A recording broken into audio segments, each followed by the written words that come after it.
Hello મિત્રો, આજે આપણે જોઈશું જગદુશા આશ્રમ અને પ્રસિદ્ધ માતાજીનો ચમત્કારી મંદિરનો ઇતિહાસ। મિત્રો, જગદીશા આશ્રમમાં અખંડ જ્યોત ઘી તેલ વગર પ્રજ્વલિત રહે છે। પ્રસિદ્ધ માતાના ચમત્કારથી ત્યાં કુદરતી ગેસ નીકળ્યો છે। મિત્રો, હવે આપણે જોઈશું એનો સંપૂર્ણ ઇતિહાસ। તો મિત્રો, ગીર સોમનાથ જિલ્લામાં આવેલું એક ગામ એવું છે જ્યાં વર્ષોથી જમીનમાંથી કુદરતી ગેસ નીકળે છે। કોડીનાર નજીક જગતિયા ગામ પાસે શેઠ જગદુશાનો આશ્રમ આવેલો છે। આ જગ્યાએ જમીનમાંથી કુદરતી ગેસ નીકળે છે અને આ ગેસથી ચા, પાણી અને રસોઈ પણ બનાવી શકાય। આ ગેસની જ્વાળા દઝાડતી નથી। અહીં હરસિદ્ધ માતાજીનું મંદિર પણ આવેલું છે। અહીંના શેઠ જગદીશાને માતાજીનું વરદાન મળેલું છે। ઓએનજીસી અને સરકાર દ્વારા અહીં સારકામ કરી અહીંયા ધરતીમાં રહેલા ગેસની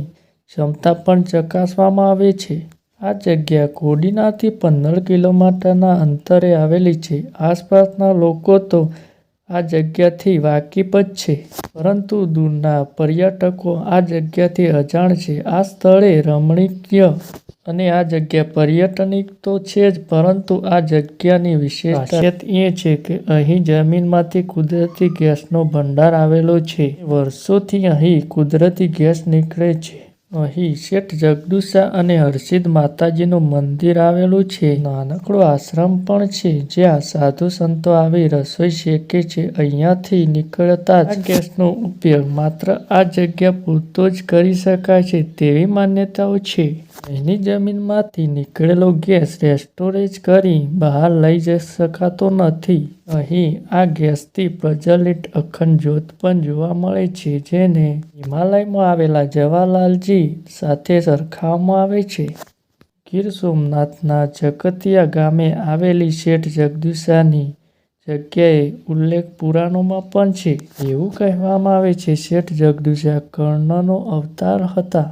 મહાભારતના કાળમાં કર્ણએ સોના ચાંદીના અઢળક દાન કર્યું હતું। આથી જ કર્ણો દાનેશ્વરી તરીકે પણ ઓળખાય છે। કર્ણ જ્યારે સ્વર્ગ સિધાર્યા ત્યારે સ્વર્ગમાં તેઓ ભોજન માટે સોનાની થાળી અને હીરા અને જવેરાત પીરસવામાં આવ્યા હતા।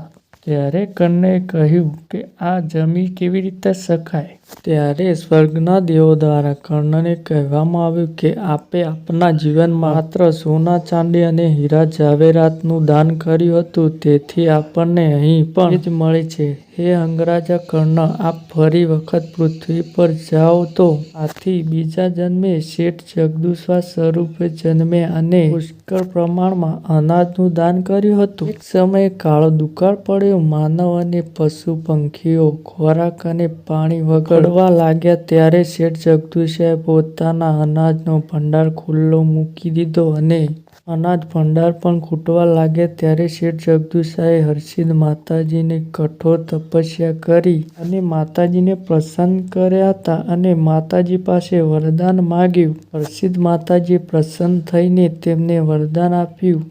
ત્યારથી જ આ દિવસ સુધી આ વિસ્તારમાં ક્યારેય દુષ્કાળ પણ પડ્યો નથી।